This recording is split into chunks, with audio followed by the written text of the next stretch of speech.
जय जय रामकृष्ण हरी. शुभ सकाळ सर्वांना. ब्रह्मांड नायक या चॅनलमध्ये सर्वांचं खूप खूप स्वागत आहे.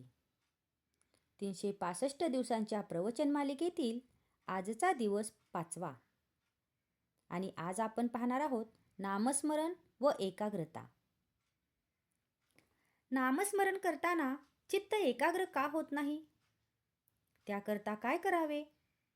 नामस्मरण करीत असताना हजार तऱ्हेचे विचार मनामध्ये येतात, खरं आहे ना? त्यांना आवरण्याचा पहिला उपाय म्हणजे त्या विचारांच्या मागे न जाणे. विचार मनात आले तर त्या विचारांना फाटे फोडून ते वाढवू नयेत, म्हणजेच मनोराज्य करू नये. विचार येतील तसेच जातील, तिकडे लक्ष देऊ नये. चित्त एकाग्र होण्याकरताच नामस्मरणाची गरज आहे. चित्ताची एकाग्रता ही फार पुढची पायरी आहे. चित्त चंचल आहे, त्याला कुठेतरी स्थिर करून ठेवल्याशिवाय भागत नाही. म्हणूनच ते नामात गुंतवून ठेवावे. नामस्मरण करीत असताना ते नाम आपल्या कानांनी ऐकावे, म्हणजे एकाग्रता व्हायला मदत होईल. एकाग्रता झाल्याशिवाय नाम घेण्यात अर्थ नाही आणि नामाशिवाय एकाग्रता होणार नाही. या संशयात न पडता साधे सोपे नाम घ्यावे, म्हणजे आपोआप एकाग्रता येईल. दुसरी गोष्ट अशी की ज्याची आपल्याला आवड असते त्यात आपल्याला एकाग्रता होता येते. आपल्याला विषयाची आवड असते म्हणून विषयांचे सेवन करताना आपण एकाग्र होतो. मग त्याचप्रमाणे विषयाच्या ऐवजी आपण परमात्म्याची आवड धरली तर त्याच्या ठिकाणीही एकाग्र होता येणार नाही का?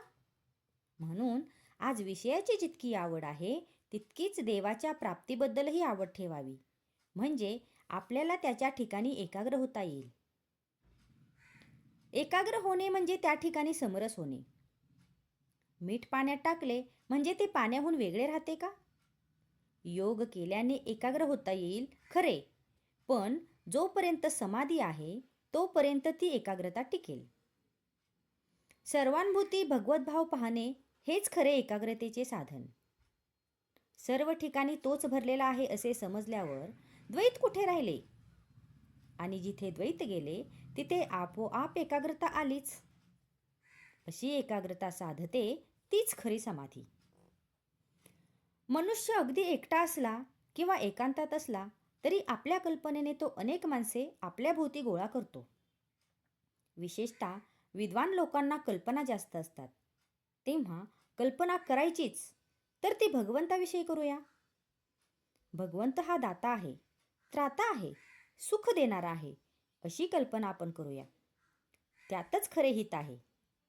कल्पनेच्या पलीकडे असणारा परमात्मा आपण कल्पनेतून आणून सगुण करावा आणि तिथेच आपले चित्त स्थिर करण्याचा प्रयत्न करावा.